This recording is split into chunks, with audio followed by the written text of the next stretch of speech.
এই ফ্রিজটাকে আমরা instant fridge বানাবো, যাতে কোনো খাবার টাবার রাখলে সাথে সাথে ঠান্ডা হয়ে যায়। এটা সাধারণত ইউজ করা ফার্মেসির ওষুধ রাখার জন্য।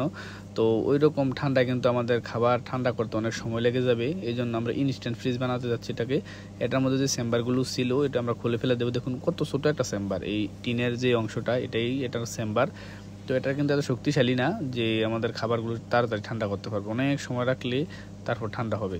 তো আসলে এটা ঠান্ডা করার জন্য বানানো হয় না, এটা হয়েছে যে যদি কোনো ওষুধ মেডিসিন রাখে যাতে নষ্ট না হয়ে যায়, এরকম হালকা একটা নিম্ন তাপমাত্রায় রাখার জন্য। তো আমরা তো আর এটা দিয়ে কাজ করতে পারবো না, আমরা এই জন্য এটা খুলে ফেলে দিয়েছি। দেখুন এখানে দুইটা তার আছে, একটা দিয়ে আসছে, একটা দিয়ে থার্মোস্ট্যাট হয়ে গেছে, আর একটা হলো আর্থিংয়ের।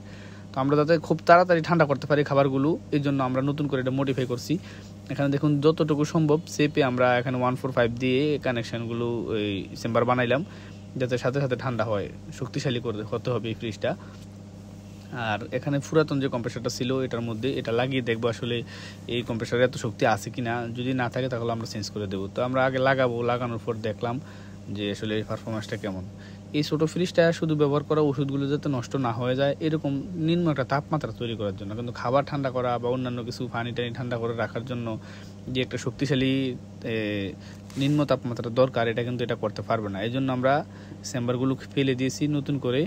এখানে দেখুন কম্প্রেসরটা লাগাইছি, আসলে এই কম্প্রেসর এত শক্তিশালী না, এটা কিন্তু পরিপূর্ণভাবে ঠান্ডা করতে পারতেছে না। আমরা দেখলাম প্রথম আমরা 16 গ্রাম গ্যাস দিছি 600 নাম্বারের। তো এখন আমরা এটা কিন্তু কার্যকরীভাবে কাজ করতেছে না, এই জন্য আমরা এটা চেঞ্জ করতে হবে। আর এখানে আমরা দুইটা 5 ইউ দিয়েছি এই কন্ডেন্সারের, আর আলগা কিছু কন্ডেন্সার দিয়েছি, মোট 7 ইউর মতো দিয়েছি, তারপরেও কিন্তু এটা হচ্ছে না। তো এখানে কারেন্ট নিতেছে মাত্র 0.2 এম্পিয়ার, কারণ এটা ছোটো কম্প্রেসর। যদি এটা কাজ করতো তাহলে কিন্তু ভালো হতো। যাই হোক এখানে আমরা এটা এখন চেঞ্জ করে দিয়েছি, দিয়ে বড় কম্প্রেসর লাগাইছি। সাধারণত বাসাবাড়ির মধ্যে যে ফ্রিজগুলো চলে এইগুলোর কম্প্রেসর, এটা একটু বড় ফ্রিজের কম্প্রেসর। তো এখানে আমরা কম্প্রেসরটা কিউডি কোম্পানির লাগাইলাম। তারপর এখানে কন্ডেন্সার দিয়েছি মোট 9 ইউর মতো। তো আমরা 9 ইউ কন্ডেন্সার দিয়েছি, কারণ চেম্বার বড়, এখন কন্ডেন্সারও বড় করতে হবে। তো বড় করার পর এখন আমাদের ঠান্ডা একেবারে পারফেক্টভাবে আসতেছে। দেখুন এখানে যদি আমরা সিট না লাগাই কিন্তু ঠান্ডার শক্তিটা পরিপূর্ণভাবে ব্যবহার করতে পারবো না। এখানে আমরা অবশ্যই সিট লাগাবো, সিট লাগানোর পর এটা ঠান্ডাটা আরও বেড়ে যাবে, মানে পরিপূর্ণভাবে কাজ করবে ঠান্ডাটা।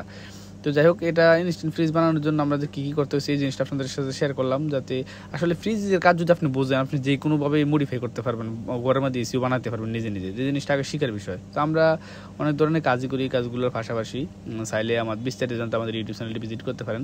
আর যত ধরনের মোটর আছে, ফ্যান থেকে শুরু করে মাঠ পাম্প, সাবমার্সিবল, 3 ফেজ, ইজি ব্রেকের মোটর থেকে শুরু করে যা কিছু আছে, তারপর আছে ডিজিটাল স্কেল বা ইজি ব্রেকের মোটর, চার্জার, কন্ট্রোলার বা ফ্রিজ এসি বা পাওয়ার ব্যাটারির প্যাক তৈরি করা, পাওয়ার টুলস বা ঘরে ব্যবহৃত যত ধরনের মেশিন টেশিন আছে এই কাজগুলো, বা আপনারা চাইলে সরাসরি আমাদের কাছে সেই কাজগুলো শিখতে পারেন, অথবা আমাদের ইউটিউবের ভিডিওগুলো দেখে শিখতে পারেন। যত ধরনের সার্কিট আছে এই সার্কিটগুলোর কোর্স আমরা চালু করেছি, যাতে যে কোনো সার্কিট বা পিসিবি দেখলে আপনি রিপেয়ার করতে পারেন।